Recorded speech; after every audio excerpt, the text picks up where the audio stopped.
It was a fitting way to cap off 2013 for Macklemore and Ryan Lewis performing in front of tens of millions of people on New Year's Rockin' Eve.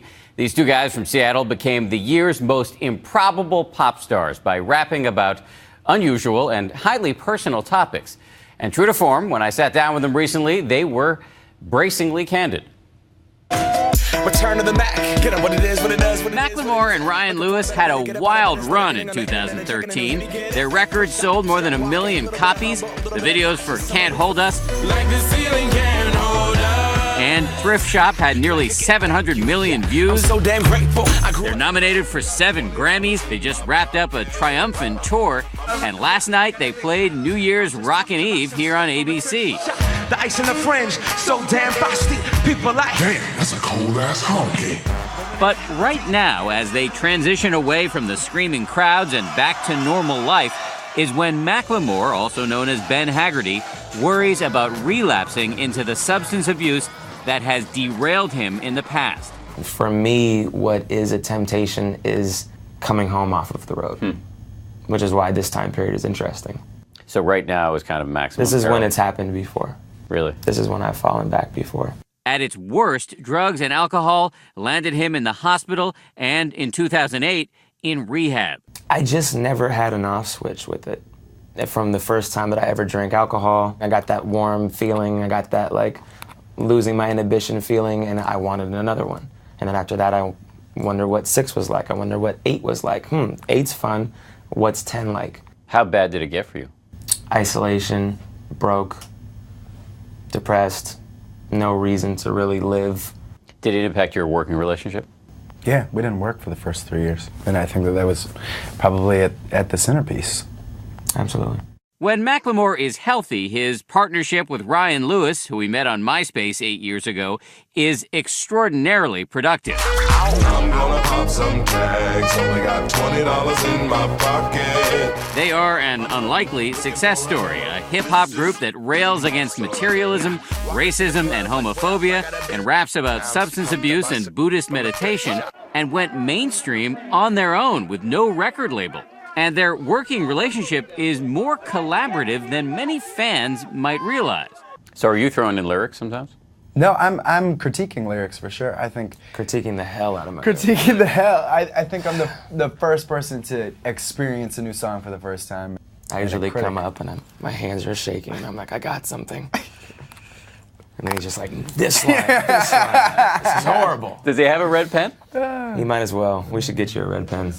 One song where Lewis weighed in heavily, Same Love, the band's ode to gay rights. I might not be the same, but that's not important. No freedom till we're equal. Damn right I support it. Same Love is so far outside of the range of the normal stuff we hear in a hip-hop song. So what possessed you to write it? I was sent a story from my mom about a gay bullied kid who committed suicide, took his own life, and it started with me writing from the perspective of that kid, trying to take it on from his vantage point. And as usual, I kind of liked what I wrote, brought it into Ryan, and Ryan was like, you know what? Red marker. This isn't your story to tell. You have a story, you have a vantage point, but it's not this. Good advice. It's probably the best advice Ryan's ever given me about a song. If I was gay, I would think hip-hop hates me. That song, which takes a hard run at homophobia in the rap world, created some backlash. But it was nothing compared to what happened when Macklemore brought up Trayvon Martin on the American Music Awards. And due to the fact that we are in Florida tonight accepting this award, I want to acknowledge Trayvon Martin and the hundreds and hundreds of kids each year that are dying due to racial profiling. The feedback from that, the hatred in the next 48 hours from that, surpassed all the hatred in the last year from Same Love. The racism that came back from that via social media blew me away. It was an eye-opening experience to see where half of our country still is in terms of race issues in America. How do you balance your desire to use your platform to advance causes you care about and the risk of coming off as preachy? You scrutinize everything because you don't want to come across as preachy. No one wants to be preached to. After hustling and scraping to make it for years, fame is sometimes trickier than they imagine. And it's not just about the response to their public pronouncements, it's also the lack of privacy and the exhaustion of the road. Macklemore says he sometimes has to check himself when he has a diva moment.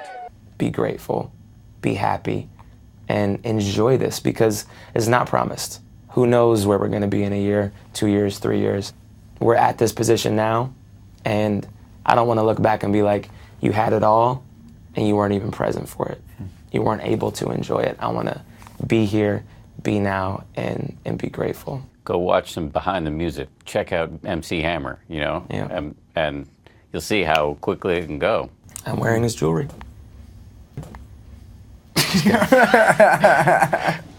You had Just me kidding, for a second. Hammer. You had me for a second. What?